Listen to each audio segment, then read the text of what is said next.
أعوذ بالله من الشيطان الرجيم بسم الله الرحمن الرحيم يا نساء النبي من يأت منكن بفاحشة مبينة يضاعف لها العذاب ضعفين وكان ذلك على الله يسيرا ومن يقنت منكن لله ورسوله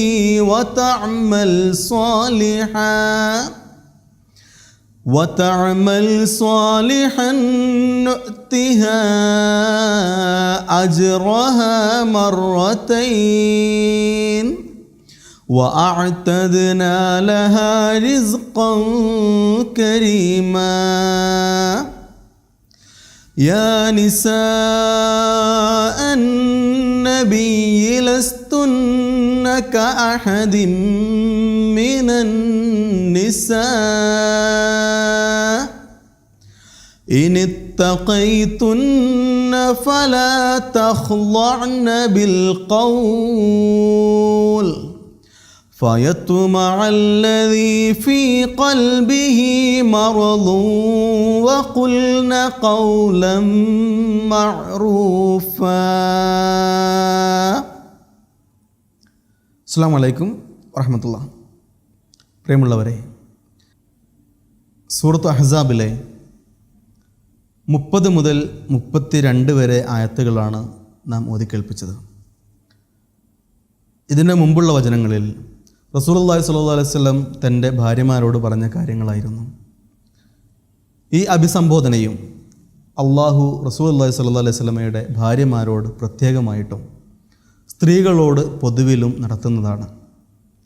യാ നിസാ അൻ നബി, പ്രവാചക പത്നിമാരെ, മൈ യഅ്തി മിൻകുന്ന ബിഫാഹിശത്തിൻ മുബയ്യിന, നിങ്ങളിലാരെങ്കിലും വളരെ വ്യക്തമായ എന്തെങ്കിലും മോശം കാര്യം ചെയ്താൽ യുളാഅഫ് ലഹൽ അദാബു ദിഅഫൈൻ, അവർക്ക് ഇരട്ടികളായി ശിക്ഷ നൽകപ്പെടും.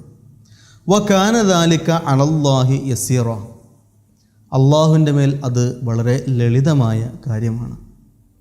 വമൻ യഖ്നുത് മിൻകുന്ന ലില്ലാഹി വറസൂലി, ഇനി നിങ്ങളിലാരെങ്കിലും അള്ളാഹുവിനോടും അവൻ്റെ പ്രവാചകനോടും വളരെ വിനയത്തോടെ നിൽക്കുകയാണെങ്കിൽ വതഅമൽ സ്വാലിഹൻ, സൽക്കർമ്മങ്ങൾ നിങ്ങൾ പ്രവർത്തിക്കുകയും ചെയ്യുകയാണെങ്കിൽ നുഅ്തിഹ അജ്റഹ മർറത്തൈൻ, അവൾക്ക് 2 തവണ പ്രതിഫലമുണ്ട്.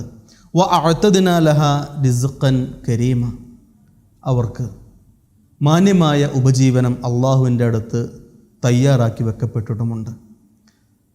യാ നിസാ അൻ നബി, പ്രവാചക പത്നിമാരെ, ലസ്തുന്ന ക അഹദിൻ മിനൻ നിസാ, നിങ്ങൾ ബാക്കിയുള്ള സ്ത്രീകളെപ്പോലെയൊന്നുമല്ല.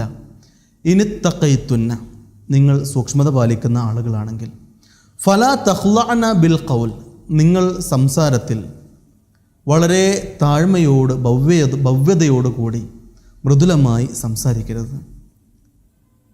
ഫയത്തുമഅ അല്ലദീ ഫീ ഖൽബിഹി മറദുൻ, രോഗമുള്ളവൻ്റെ ഹൃദയത്തിൽ രോഗമുള്ളവന് അവൻ്റെ മനസ്സിൽ അത് ആഗ്രഹങ്ങൾ ജനിപ്പിക്കും. വഖുൽന ഖൗലൻ മഅറൂഫ, മാന്യമായത് മാത്രം നിങ്ങൾ സംസാരിക്കുക. എങ്ങനെയാണ് റസൂലുള്ളാഹി സ്വല്ലല്ലാഹു അലൈഹി വസല്ലമയുടെ ഭാര്യമാർ പ്രത്യേകിച്ചും മറ്റു സ്ത്രീകൾ പൊതുവിലും സംസാരിക്കേണ്ടത്, പെരുമാറേണ്ടത് എന്നൊക്കെയാണ് ഈ ആയത്തിലൂടെ അല്ലാഹു തആല പറയുന്നത്. റസൂലുള്ളാഹി സ്വല്ലല്ലാഹു അലൈഹി വസല്ലമയുടെ ഭാര്യമാർ അവർ സാധാരണ സ്ത്രീകളെപ്പോലെയല്ല. അവരെന്തെങ്കിലും മോശമായിട്ടുള്ള കാര്യം ചെയ്തു കഴിഞ്ഞാൽ, തെറ്റായിട്ടുള്ള ഒരു കാര്യം അവർ ചെയ്തു കഴിഞ്ഞാൽ അതിന് അവർക്കുള്ള ശിക്ഷ ഇരട്ടിയാണ്. അതേസമയം അവർ നന്മയാണ് ചെയ്യുന്നതെങ്കിൽ അതിനുള്ള പ്രതിഫലവും അവർക്ക് ചെയ്തതിനേക്കാൾ കൂടുതലുണ്ട്. ഒരു നന്മയ്ക്ക് 2 പ്രതിഫലം അവർക്കുണ്ട്, ഇരട്ടിയായിട്ട് നന്മയ്ക്കും പ്രതിഫലമുണ്ട് അവർക്ക്.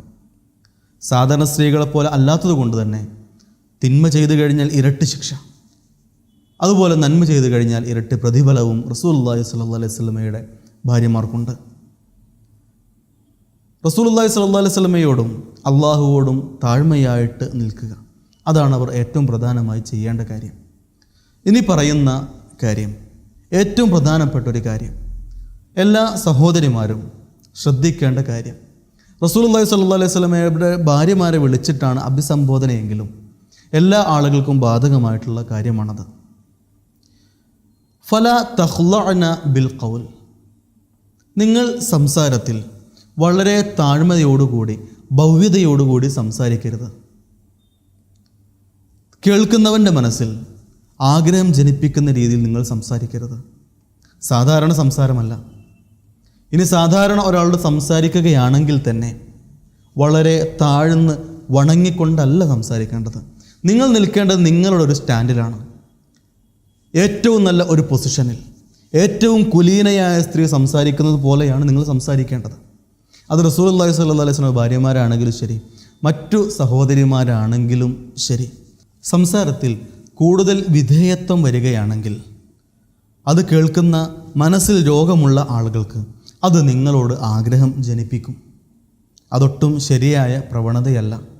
അതുകൊണ്ട് സംസാരത്തിൽ എപ്പോഴും ആരോട് സംസാരിക്കുകയാണെങ്കിലും ശരി, താഴ്മയോടെയല്ലാതെ ഭവ്യതയോടെയല്ലാതെ ഒരു സ്റ്റേൺ ആയിട്ടുള്ള രൂപത്തിലാണ് സംസാരിക്കേണ്ടത്. അങ്ങനെയുള്ള വാക്കുകളാണ് ഉപയോഗിക്കേണ്ടത്. കൊഞ്ചിക്കുഴഞ്ഞുള്ള സംസാരങ്ങളോ ആംഗ്യവിക്ഷേപങ്ങളോ ഒരു കാരണവശാലും നടത്തിക്കൂടാത്തതാകുന്നു. കാരണം അത് ബാക്കിയുള്ളവൻ്റെ മനസ്സിൽ, രോഗമുള്ള അത് കേൾക്കുന്ന ആളുകളുടെ മനസ്സിൽ അനാവശ്യമായ മോഹങ്ങളുണ്ടാക്കും. അത് പിന്നീട് അപകടം വരുത്തുകയും ചെയ്യും. ഒരു കാര്യം പ്രത്യേകം ശ്രദ്ധിക്കേണ്ടത്, ഇത് ചേർത്ത് പറഞ്ഞിട്ടുള്ളത് തഖ്വയോടാണ് എന്നതാണ്. ഈ രണ്ട് കാര്യങ്ങളുടെയും ഇടയിലാണ് തഖ്വ വരുന്നത്. നിങ്ങൾ ബാക്കിയുള്ള സ്ത്രീകളെപ്പോലെയല്ല നിങ്ങൾ തഖ്വയുള്ള ആളുകളാണെങ്കിൽ. യാ നിസാ നബിയി ലസ്തുന്ന കഅഹദിൻ മിനൻ നിസായി ഇൻ ഇത്തഖൈതുന്ന, നിങ്ങൾ തഖ്വയുള്ള ആളുകളാണെങ്കിൽ ബാക്കിയുള്ള സ്ത്രീകളെ പോലെയല്ല. വീണ്ടും പറയുകയാണ്, അതിൻ്റെ ബാക്കി ചേർത്ത് വായിക്കുകയാണെങ്കിൽ ഇനി തഖൈതുന്ന ഫലാ തഖ്ലഅന ബിൽ ഖൗൽ, നിങ്ങൾ തഖ്വയുള്ള ആളുകളാണെങ്കിൽ സംസാരത്തിൽ അത് മൃദുല ഭാഷണിയാവരുത്. തഖ്വയുടെ അടയാളം കൂടിയാണ് അത്. ശ്രദ്ധിക്കുക, നമ്മുടെ സംസാരം ഏറ്റവും കുലീനമാക്കുക. അള്ളാഹു അനുഗ്രഹിക്കട്ടെ. അസ്സലാമു അലൈക്കും വറഹ്മത്തുള്ളാഹി.